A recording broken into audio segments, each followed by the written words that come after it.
सर्वसामान्यांच्या हक्काचा आवाज जागर जनस्थान। सदोष तणनाशक फवारणीमुळे येवल्यात कांदा उत्पादक शेतकऱ्यांचे नुकसान, हाततोंडाशी आलेला घास हिरवल्याने शेतकऱ्यांना अश्रू अनावर। सुमारे 3 हेक्टरवरील 2 महिन्यांचे कांदा पीक खराब, लाखोंचे नुकसान। नाशिक जिल्ह्यात गेल्या काही दिवसांमध्ये बोगस तणनाशक फवारणीमुळे शेतकऱ्यांच्या कांदा पिकाचे नुकसान झाले। सर्वाधिक फटका हा येवला तालुक्याला बसला असून येवला तालुक्यातील मुखेड येथे 16 हेक्टरवरील कांदा पीक जळून खाक झाले होते। या पाठोपाठ धामोडे येथे देखील 2 ते 3 हेक्टर कांदा पीक खराब झाले।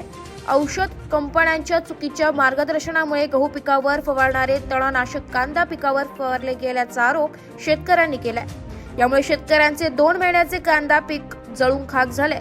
हातातोंडाशी आलेला घास हिरवल्याने लाखोंचे नुकसान झाल्याने शेतकऱ्यांना अश्रू अनावर झालंय। या संदर्भात या शेतकऱ्यांशी बातचीत केली आमचे प्रतिनिधी सचिन वखारे यांनी।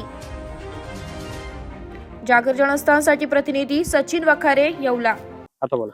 माझं नाव अशोक यादव, येवले। मला एक कंपनी ना सुपरफॉट औषध गावावरचं कांद्यावरती मारायला दिलं होतं, तर ते पूर्ण माझे कांदे 2 एकर जवळपास पूर्ण नष्ट झालेले आहेत। आता याच्यानंतर कंपनीनं मला काहीतरी भरपाई द्यावा ही अशी माझी विनंती आहे, नाहीतर मी तहसील कार्यालयामध्ये जाऊन उपोषण करू शकतो। मारुती कचरू गायकवाड, माझं क्षेत्र धामोडेतच आहे। माझं मी हे औषध मारलं सुपर, ह्या औषधामुळे माझे बी पीक जळालेलं आहे। तर मला कंपनीनं भरपाई द्यावा, नाही तर मग मला त्यांनी औषध पण द्यावा, मी पिऊन घेईल। दुसरा पर्याय नाही राहिला। लग्नाचं कर्ज होतं माझ्यावर, मागच्या वर्षी दुष्काळ, ह्या वर्षी पाणी होतं, तर पाण्यामुळे माझा पुरा नफा हा लॉस झालोय मी पुरा। त्यांनी माझा काहीतरी विचार केला पाहिजे असं माझं मत आहे।